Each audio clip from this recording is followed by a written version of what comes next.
Ada nggak perasaan kayak merasa tersaingi atau tidak support dengan konten-konten lain yang mungkin menyerupai konsepnya kayak Anak Tior? Enggak. Tapi melihat follower yang banyak, ada yang jutaan, ada yang ratusan, ada yang seperti apa, ada kayak Mak Betty, ya nggak apa-apa lah sebut merek, yang mungkin dia paling atas nih. Ada nggak kayak dia kapan jatuhnya atau gua kapan naiknya, apa di pikiran abang nih? Kalau untuk mengatakan secara manusiawi ya, kalau kita mengatakan kapan jatuhnya enggak. Cuman kalau mengatakan, kapan ya aku bisa kayak gitu. Wajar dong kalau istilahnya mereka mendapatkan yang lebih karena melakukan yang lebih gitu. Tapi kalau untuk menanyakan kapan mereka bangkrut, Gak ada. Kan biasanya pola-pola orang kampung banyak begitu ya. Jadi kan kalau ada orang bencong katanya, Mbak Betty juga bencong, gitu aja. Iya. Gini ya, itu yang warintil gitu aja. Jadi kayak membawa mereka yang sudah di atas kan, senior kita kan gitu.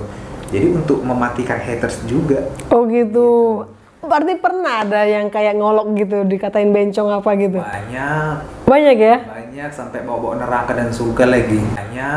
Banyak ya? Banyak sampai bawa-bawa neraka dan surga lagi.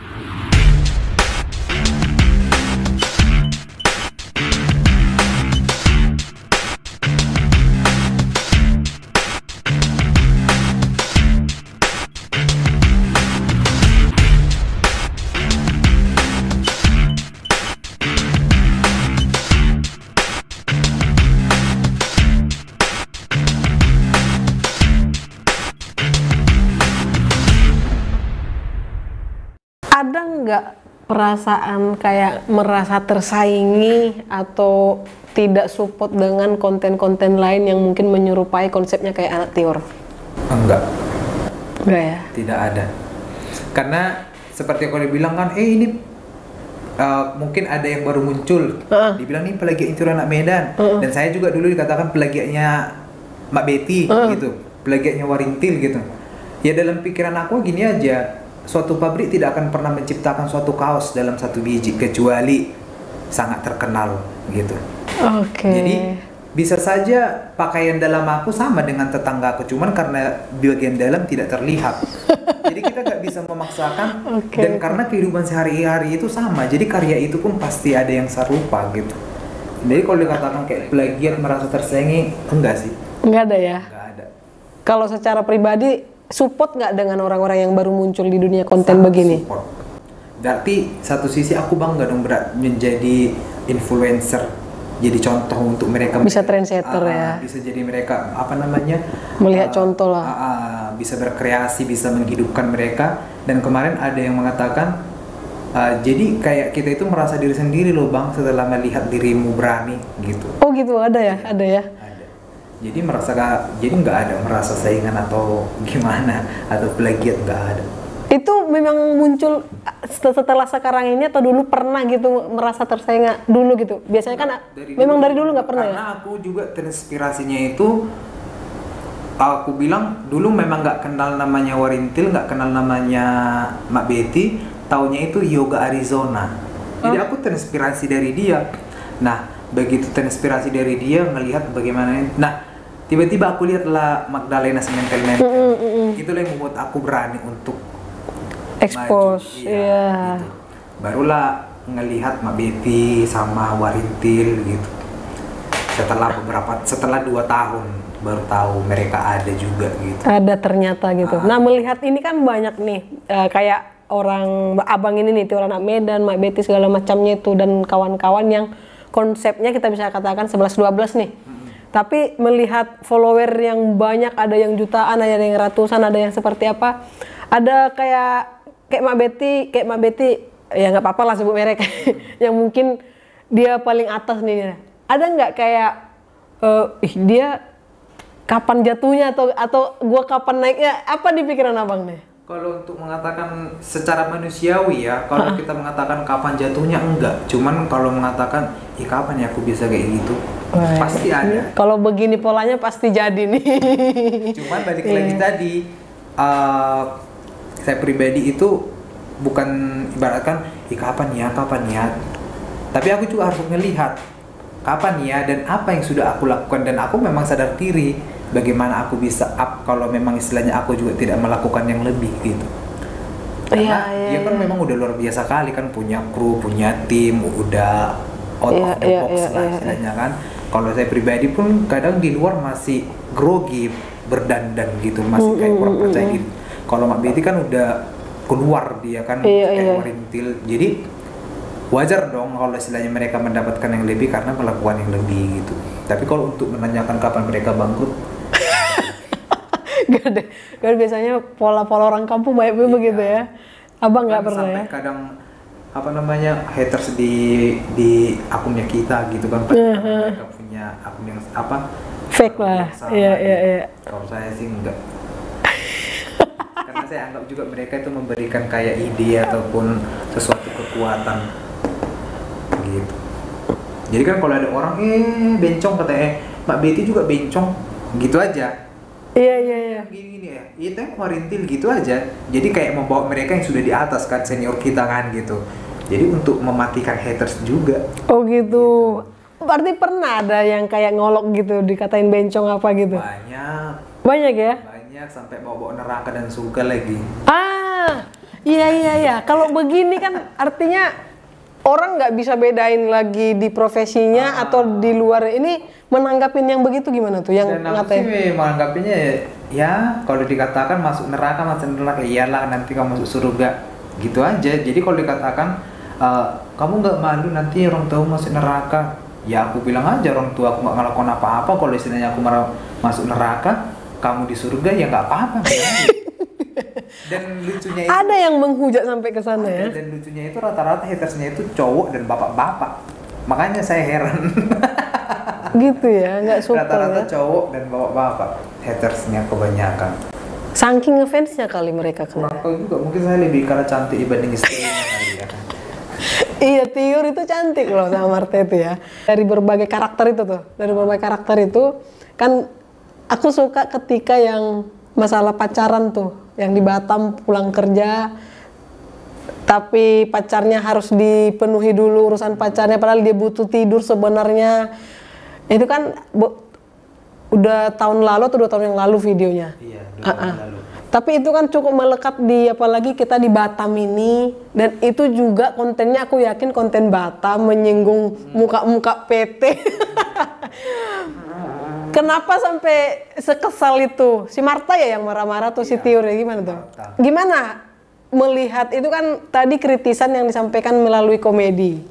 Dan aku yakin abang punya pandangan tersendiri melihat pola pacaran di Batam ini yang ya sebenarnya KDK juga berangkat dari sana ya, yang agak ada ada keresahan tersendiri melihat hal-hal begitu yang dimana perempuan selalu yang dijadikan objek untuk si laki-laki.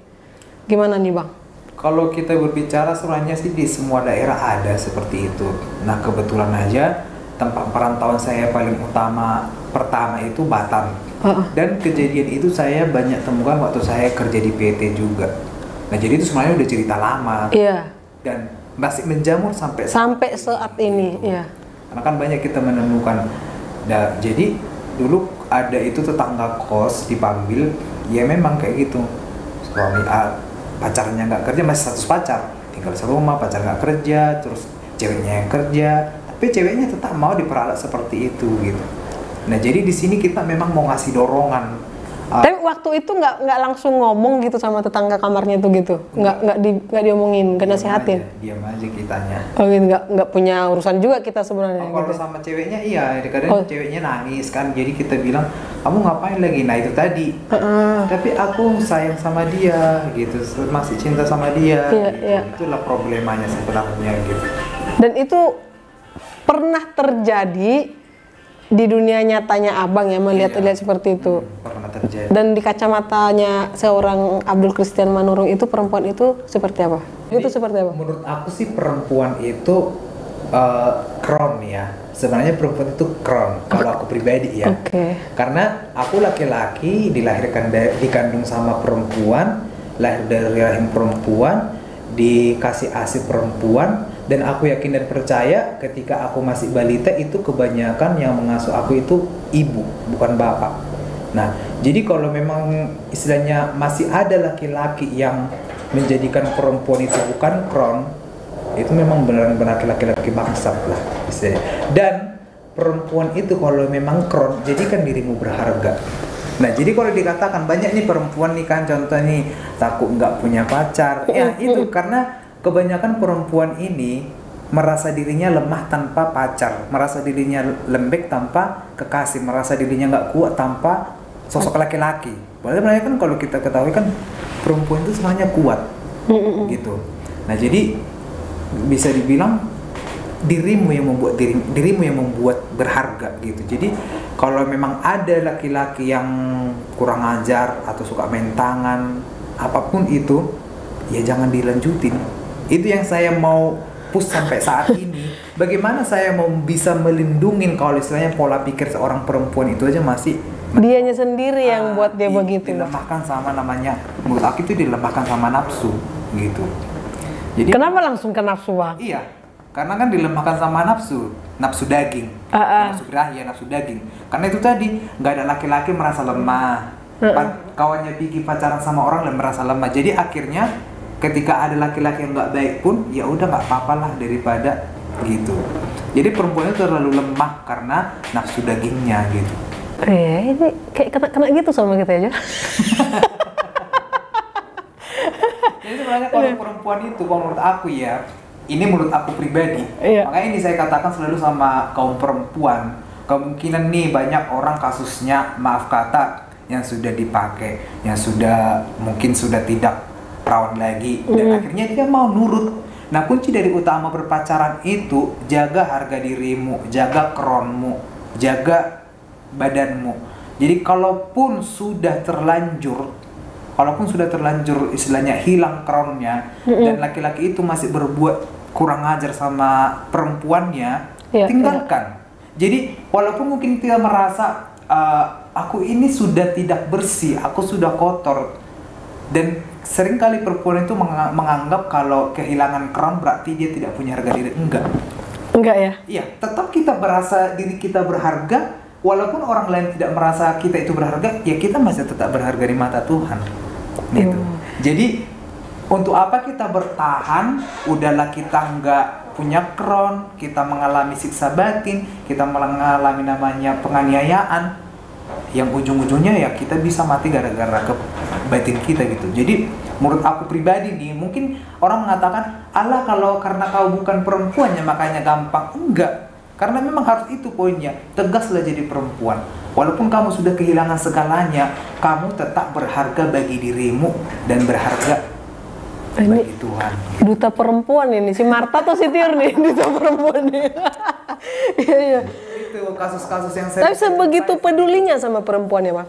Iya, karena saya punya saudara perempuan 4, ya, punya ibu gitu. Jadi, dan menurut aku perempuan itu gini, perempuan itu banyak yang memiliki ketidakadilan. Oh, masuk dia. Kenapa? Maaf kata lah, maaf nih ya, bukan menyinggung ya. Dari segi adat Batak juga kayaknya perempuan itu kayak kurang dihargai. Kenapa bilang gitu? Ya, karena banyak kalau sudah menikah dengan marga A dan si marga A meninggal, perempuannya kayak nggak dianggap gitu. Ini korban yang kemarin ini kayaknya. Bukan korban yang kemarin, korban dari kakakku juga. Jadi jadi kayak nggak dianggap gitu. Karena apa? Karena si anaknya sudah meninggal. Terus masalah pembagian harta juga. Harta yang kita ketahui di adat Batak itu cowok. Kalau untuk perempuan itu pangalean di ibotona. Nah, untuk itu. Terus yang kedua juga, yang berikutnya juga, di dalam suatu wadah ini perempuan tidak boleh pakai seksi, tidak boleh pakai celana pendek, tidak boleh ini. Nah, kenapa laki-laki bisa memakai pakaian seksi? Dengan alasan nanti terjadi pemerkosaan gitu loh. Jadi banyak juga hal-hal yang mengkambing hitamkan perempuan atas kesalahan yang dilakukan oleh laki-laki gitu. Dijadikan. Itulah membuat aku, aduh gimana ya caranya biar berdiri di depan kaumnya perempuan ini. Jadi bahkan ada juga yang nanyakan sebenarnya kau laki-laki apa perempuan? Saya bilangnya saya bencong gitu. Tapi intinya saya jawab aja, kita tidak perlu menjadi anjing untuk menyayangi anjing. Kita tidak perlu menjadi perempuan biar bisa sayang sama perempuan. Nih, mais. Baik sekali, nggak perlu jadi anjing untuk jadi. Iya, jadi menurut aku perempuan itu kaum yang lemah gitu ya. Kaum yang harus memang benar-benar dilindungi.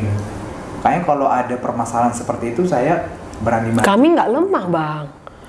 Coba lihat perempuan ngepel ngurus anak. Iya, dari segi fisik mereka memang tidak lemah, tapi dari segi batin, Ya. Tapi hatinya kuat loh. kata siapa? Artinya gini. Maksudnya udah disakiti masih mampu dia menjalani. Kuat dong. Betul. Itu dari posisi dalam hal untuk memaafkan kali ya. Tapi kan untuk dari segi mungkin dari dari segi tenaga lah dulu kita katakan. Oke, kok tenaga iya. Jadi kan perempuan itu pasti masih jauh di bawah kaumnya laki-laki gitu. Oh gitu ya. Makanya ada namanya perlindungan perempuan. Pemberdayaan perempuan, perlindungan laki-laki. Ini kayaknya 2 kali kena, Jor. Makanya pemeran Tirana Medan juga cuman 2 kan laki-laki, si Ucok sama bapaknya. Iya. Selebihnya kan perempuan gitu. Karena ingin speak up juga tentang perempuan gitu ya.